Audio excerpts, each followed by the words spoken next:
we are about to jump into our discussion on the meta and our unlocks for the season. So I didn't really play as much as I thought I would this past season. I don't know why. It wasn't that I was dissatisfied like a lot of other people were. I was trying to find myself some motivation. I was working quite a bit and I'd go to bed pretty early, so I wasn't able to play a whole lot. But I did get out there a little bit. When I was playing, I saw a lot of Surge and Reed. That was a big combo that I was seeing the most. Gone are the days where I'm griping about destroy decks all the time. That's not happening anymore.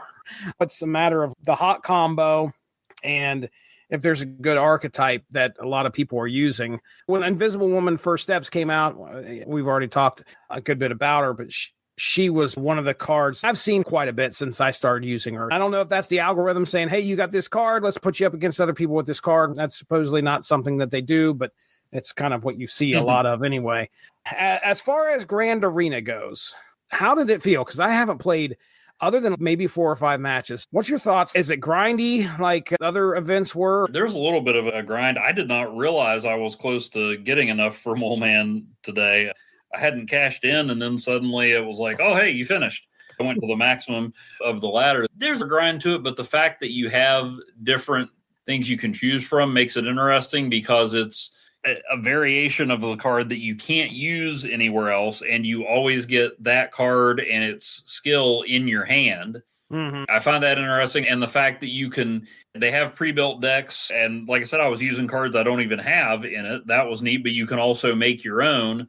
I liked that variety to it. So I found it to be pretty enjoyable. I don't know that it felt like too much of a grind, although I was not doing regular games hardly at all for a while, so I jumped back to it. I didn't go back and forth between them a lot. I did a lot of Grand Arena and then a lot of regular. But I thought it was a neat mode. The only complaint I have about these modes is I wish that there was an opportunity to play friendly matches. Yeah, I've always thought the same thing. Like, it would be fun because you also get to experience the event. You may not be able to progress forward with the stakes or whatever. Yeah. If it's a friendly game, they probably don't want so-and-so throwing the game. You're the one guy that wins all the time and gets anything. Yeah. So it'd have to be a situation where you're not getting a regular friendly play. Yeah. I'd love it if you had high voltage as a regular option for friendly, but if they don't want to do that, then maybe just have a designated time where you can play Grand Arena in friendly matches or play high voltage friendly. That's really sometimes that can get to be a bit much, but I wanted both of those cards mainly because I could get them, not because it was like, oh no, I don't have the Mad Thinker and Mole Man. Mad Thinker is not the one I'm shooting for at all. It would be Mole Man for sure if I'm going to Grand Arena for. But it was more like, okay, I want the cards because I can get the cards, but it wasn't like I have to have these cards. Right. I thought it was fun, but now that I've gotten those cards, there's still prizes I could get, but I don't know how much I'm going to go back to it. I found it enjoyable. Okay, well, that's good. Like I said, there's about 5 days left, so I might get into it. I'm going to try and hit 80 first. I'm really going to try and make a run for Infinite. Oh my goodness, look out. I've only done it once before in my entire time playing. So what else did you see with the meta this season? I did hear the grumbling about too much Mr. Fantastic and Surge and the Fantasticar. Maybe they were beating me more than I thought they were, because a lot of times, as much as I like Snap, my attention's divided. Like, I'll be like, I can get a game in, and then I'll be paying attention to, every once in a while I'll be like, wait, where'd that card go? I was playing the game today, use images of Icon to turn everybody into Hitmonkey, and Hitmonkey wasn't there anymore, and I still don't know what happened to it. Fixing food. I was like, wait a minute. So I'm not always the most observant player. Like I said, I don't want to, if somebody's not enjoying it, I don't want to be like, oh, well, your opinion's dumb. You should just like it. No, if you don't like it, you don't like it. So I get why people are frustrated. But one of the things that I've seen is people saying, well, if you don't have the hot new card in the meta, then you're going to lose. And then by the time you do get it, they'll nerf it into oblivion. I don't know. I have a pretty good collection of cards. I've got all the Series 3 cards, and I'm only missing 2 from Series 4, other than that one, I think it was a 99-cent bundle you could get where you got that Captain America variant. The only thing I've ever bought is the occasional season pass card. The goal is to collect everything, and I'm always trying to get new cards, but I don't. And again, maybe this is just because I'm more of a casual player, and, even if I was hyper competitive, might not do much better than I am now, but I don't think we have to have every card. think it's kind of interesting. I still don't have Black Swan, and every time you talk about Black Swan, I'm like, oh yeah, Jesse's rocking Black Swan. And I don't have, Hitmonkey's one that I saw today. I was like, man, I still got to get that card. I still got to get Hitmonkey. I have found ways to make him somewhat useful. Hitmonkey and Black Swan are a team, brother. I mean, if you can lay out 5-0 cost. Yeah, I read those issues of Defenders too. Yeah. Anyway, I interrupted you. Keep going. I may have told this story on here before, but a long time ago, I was playing HeroClix at one of the local comic shops. There were some guys in high school at the time who were younger than me, and one of them had gotten this really rare piece, and the other one wanted it. And he's like, "I don't want you to get it." He's like, "Why not?" He's like, "Well, because that one's mine. I have it." It wasn't that he didn't want his friend to have something cool, but he just liked that he had something that somebody else didn't have. Right. There's not as many different cards as there are HeroClix and stuff like that, but I don't know. Now, if your goal is to have every card and master the meta, and that's fine. That's cool. If the way they're distributing cards or churning out cards makes that difficult and less enjoyable for you, okay, I get it. I'm not saying you're wrong. I'm just saying it doesn't bother me to not be able to get every card. I like the fact that there's still a bunch of options and cards I can try to get, and I like trying to get a particular card rather than worrying about how much real money I have to spend and how much time I have to put in to get every single card. Right. So I'm still enjoying it. I get the paywall thing. Doesn't bother me. For the longest time, I wasn't getting the stuff. It was a little bit of a bummer when I finally got Cannonball and they, nerfed his team with Professor X 2 days later.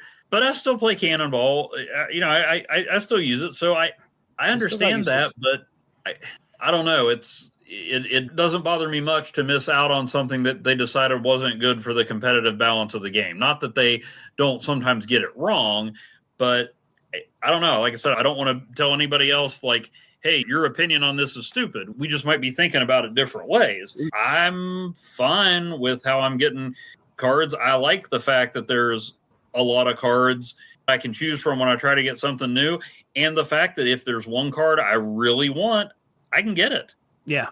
Yeah. I mean, maybe I can't get 5 cards I really want in rapid succession, but, I've been complaining about the thing for 2+ years. They made a usable thing. I got the thing. And if I hadn't gotten the thing, it would have been because I used my resources in another way.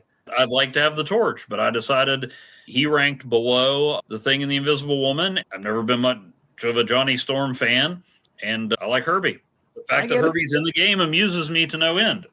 Human Torch is probably a better, more useful card. But if I don't have the Human Torch, it's not because somebody messed me over or is demanding I pay a king's ransom for it. I went in a different direction. Mm-hmm. And even if having all the Fantastic Four together is the best meta, I've got other options I can try. It's not like I'm losing every match. As far as getting the season pass and trying to stay in and get that season pass card, there's been very few times where I felt like I was missing out because I'm not getting that card. Very few times. And, in the past 3 or 4 months here, I haven't bought a season pass because I'm fine with playing the game. It's a free-to-play game. I don't have ads. They brought a game that you can play without having to sit through. It's free to play without having to sit through ads like any other game. Now, granted, they make their money in some of the craziest expensive things that I've seen, which they try to sell on this game. But again, if you don't have the money, don't spend the money. I guess I want to have to live without it. Other people are paying big money for this game. And I think a lot of people who do that probably tell themselves, I've gotten hours and hours, maybe hundreds of hours of enjoyment out of this game. At the very least, I could support second dinner. Now, look, don't go painting me with one big brush saying, okay, he's a second dinner supporter, because there's definitely stuff where I've disagreed with some of the stuff that they've done and some of the stuff we see on Reddit that fans have to deal with sometimes. But again, me personally, playing for free, I'm not going to complain. It's hard for me to complain about a free-to-play game. Yeah, I saw somebody complaining about Grand Arena, and I'm pretty sure I can get both of the cards. Now, that's all I wanted. I will occasionally use resources to get a variant that I really want. But for me, it's okay, get the cards first, get the variants as you can. So I did buy one title in the shop. I got the one that says, "When I win, we all win." I haven't seen that one. I like that one. I like the emotes, but I was like, okay, to me, the biggest prize in there is the 2 new cards. You can get those champion variants, but they cost almost as much as one of the cards. They have a thing where you can spend, I think, 1,500 tokens on a Fantastic Four pack, and you're guaranteed a Fantastic Four variant. Mm-hmm. Well, for 1,000 tokens more, I can get a series, or 500 tokens more, I can get that last Series 4 card. I can finally get Corvus Glaive. Or for 2,500, I can get Hellion. My lack of interest in those characters is well documented. We won't, but I mean, and if you're into the variants, that's great. You know, it's like we talk about. Some people think it is the worst that you have kicked their dog and insulted their mama if you give them a Dan Hip or Pixel variant. Oh man, and I'm like, need Dan Hip or Pixel, and I will give you every chibi variant that I have. For one of them. It's just a difference of opinion. If your opinion means you're not enjoying it and you did enjoy it, I am sorry, but you know, different perspective. I get if it bothers you, that's fair. It doesn't bother me. Speaking of variants, let's get into unlocks. Let's do. All right. So we're going to start out with, I think I left off with the Fury of Groot. And since then, I got Clea right after that. I don't think she was on the last podcast, at least as far as I could tell. I was looking our transcript from last time, so I don't think she was there. Clea, I think we did get it in before the season ended, so yeah, that might be part of what threw you off. Possibly. So with Clea, you know, I found a lot of use for, you were just talking about Marvel Boy and Clea, getting those 2 in there, and I came up with... And it sucks when you don't draw one of them, though. I have her in that deck along with... Oh, my goodness. Well, actually, no. I had a collector deck with her in it, Marvel Boy, Prodigy, and the Invisible Woman, First Steps. And I'm not smart enough to understand to activate Black Swan. That way I could fill my hand with a bunch of Flames of the Faltine and then have them all be 0 cost and just lay a bunch of them out there. Oh, yeah, there you go. And you know who else is good if you're filling your hands with Flaming Flatlines? Tell me. Mad Thinker. The Mad Thinker. That's right. All right. So Clea. Then I got a Pixel Death, Pixel Infinite. I ink split this pretty sick Spider-Man here. Yes. I got Uncle Ben. Wait, yeah, this is definitely it. So I got Uncle Ben, then got Topaz. Go ahead. You know how I usually am the one who misses the audio stuff? Yes. I've been playing with the sound on lately. You ever heard the sound for Uncle Ben? It's like a storm, and then he's saying, with great power comes great responsibility, but he's all weak and it gets cut off. Oh, no. That's sad. Just waiting for the chibi Uncle Ben variant. Not good. Topaz, where he's just slumped over. Oh, jeez. Topaz. I used her in a deck a couple times. I kind of dug her. I was hoping to get her. Sebastian Shaw. Oh, yep. And then I got a Dan Hip Gladiator. Yeah, you did. A Food Fight Devil Dinosaur. I like to imagine that he's eating the donut that Tony Stark was sitting in Iron Man. That's what I was thinking. Baby Professor X. And then we have Sage. Nice. I got a Chibi Hood. Your favorite. Oh, yeah. Your favorite character and your favorite variant. Chibi Hood. Oh, man. Then I got Pixie. The Hood Sports variant. You know it would just be him like playing dice in an alley. I got a Stuart Eminem Pixie, Invisible Woman First, Fantastic Four First Steps. Then we got a Max Grecki Lizard. Then a Hydra Stomper, Chibi Hydra Stomper. And then the Chibis just don't stop there, ladies and gentlemen. No way, no how. Moon Colony is the colorist on that. Interesting. My final, there's not a lot else to do up there on the moon and the Moon Colony than color Chibis. It's like a prison we send people to, the Moon Prison. Okay, your job is to color Chibis. And then we have a Crossbones Chibi I unlocked at the very last moment today. There you go. I'm sitting at 19,630 collector level, along with the amount of tokens that I have. I think it's like 5,000 something. Where do I need to go? I need to go shop. Yeah, 5,325. So I'm hoping to save up. We'll have to see what the cards are coming up this season. I can't tell you if I have a definite card that I really want. That's my unlocks. Evan Bevins, you have the floor, sir. All right. I am at collector level 24,208. And I have some tokens. Some tokens. 2,725. Okay. So Hellion or Corvus Glaive are there for the taking. Next time I hit the milestone, I can crack open a seasonal Series 5 pack and see what's happening. Right. Unlocks. I did get Kazar 3099. That's the variant I use. But at San Diego Comic-Con, they announced yet another 2099 limited series. It's called 2099 The End, and it's got new and old 2099 characters, a Secret Wars type setup. I think Weapon X Wolverine was in one of the promo art pieces, and one of the threats they'll be facing is from 3099. Ooh, interesting. So now I know we did look up something, and 3099 had appeared briefly, so I don't know. But, maybe a year from now, it's a source material, snap material crossover episode. Right, buddy. There we go. There you go. Okay, so I finally got the Art Germ Jean Grey that I meant to get 6 months ago. It was the Hellfire Gala. Yes. I finally got it. I'm trying to remember.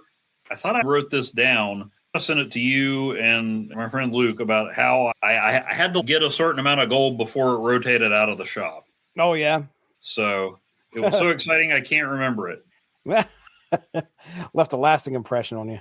Yeah, usually it would be like I would wait and then I'd see something else and go, okay, I'm going to get that. And then she'd be in the shop the next day. Since I got her, I think I've used her once. I haven't used Jean Grey a lot lately, but that card was my white whale. I also don't have enough gold to get any variants, including that. Man, I was tempted because I love the What If variants, but that Craven What If variant, he's not wearing pants. Barely got a loincloth on, and he must have been in a hurry to kill Spider-Man or something. But it becomes really apparent once you 3D it, and then loincloth is like whipping in the... I don't know. Oh, no. Did not feel good about that. But anyway, got a Pixel Apocalypse. Cool.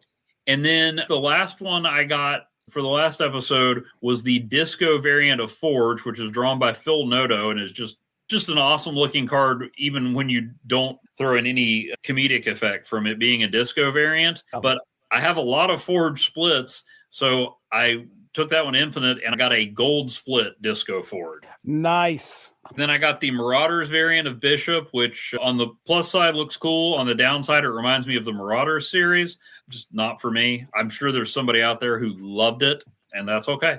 Then I got Herbie, and then I got the card I'm sending you because it's a Dan Hip Angel, which sounds cool enough, but have you seen the Dan Hip Angel? I don't think I have. Oh, yes. I think we talked about this, actually, so because I was excited because it was Archangel. And I did have an Archangel variant, but it's a chibi. Yeah. It's not bad. I just can't get in the headspace unless it's the X babies or baby variants. Speaking of which, got a Silver Surfer baby variant that actually does look pretty cool. I don't even remember. There was a deck I had, and I'm like, you know what? This deck needs Jennifer Kale. I have enough tokens to do it and still save up for the cards I want. Let's get Jennifer Kale in this deck. Even before they gave her an extra power, it's like you can pick when you get the energy. I do have her in my Invisible Woman First Steps deck, although I call it End of the Line, which works as a reference to both Captain America and the Traveling Wilburys. Nice. Got a Pixel Adam Warlock and a Pixel Leech. Okay. Then I got the thing First Steps. Cool. Then I got the first Ghost Rider. I got that when it was available as a prize. I got the Ghost Rider 1 million BC variant they put out before Ghost Rider was actually a character. So that's I don't think we can make a top 5 out of it, but we need to find the list of standalone characters who were variants first, because you got Sam Wilson, Captain America, and somebody else, and Ghost Rider 1 million. Mm-hmm. Got a Pixel Invisible Woman. I got the Hood, which was by Billy Tan. So okay, I like the ones from the comic. No disrespect to, I mean, there's a lot of awesome variants out there. I've never read a comic where Dan Hip drew Marvel characters, but I do like the ones that come from the comic or from an artist I recognize. I always love a good crossover, even if it's between hobbies. Right. Got the Mad Thinker. Got a Chibi Colossus, who, as Chibis go, is fine. Got Invisible Woman First Steps. Speaking of variants ripped straight from the comic pages, got that David Finch Moon Knight I sent you a while back. Yes, that thing looks awesome. And I had been using the Pixel Moon Knight, I mean, because I like the pixels, but I don't know. It was my favorite Moon Knight. Oh, and the baby Moon Knight in that is pretty cool. But yeah, it's David Finch now, and I think I've got the refraction split. Yeah, that's what I'm going for now. I mean, I like the ink splits, I like the gold splits, but refraction, it's like I've got a 90s gimmick cover. Okay, then I got the Masterpiece variant from Grand Arena, and you can only get the Mole Man Champion variant when they switched to snap packs. They said if you get a variant for a card you don't have, then you get the card. So I got the Mole Man Champion and then the Mole Man. Right before we got on here, I played a game and I got a Lee Woo Chul Loki, which is kind of cool. It's from a lower angle, and I think he's walking on the Rainbow Bridge. That's cool. So, yeah, all right. That's good stuff. It feels like I didn't rack up as many variants as I have in the past, but I noticed quite a bit of a drop for myself. I know I didn't play as much this season, but yeah, I mean, shoot, I bet you if you go back, this may seem average. I don't know, but I can tell you, I mean, in total, let's see, I've got 1, 2, 3, 4, 5, 6 cards that I unlocked, and a total of 15 cards, including those. So I guess that'd be 9 variants and 6 complete unlocks. That's still a good bit of new cards. They are releasing new cards left and right to fill up these snap packs. So you ended up with what? 6 new cards. Good stuff. All right, ladies and gentlemen, there you go. That is our unlocks and our discussion on the meta. Thanks a lot for joining us. Make sure to tune in tomorrow for the next installment of Snap Material.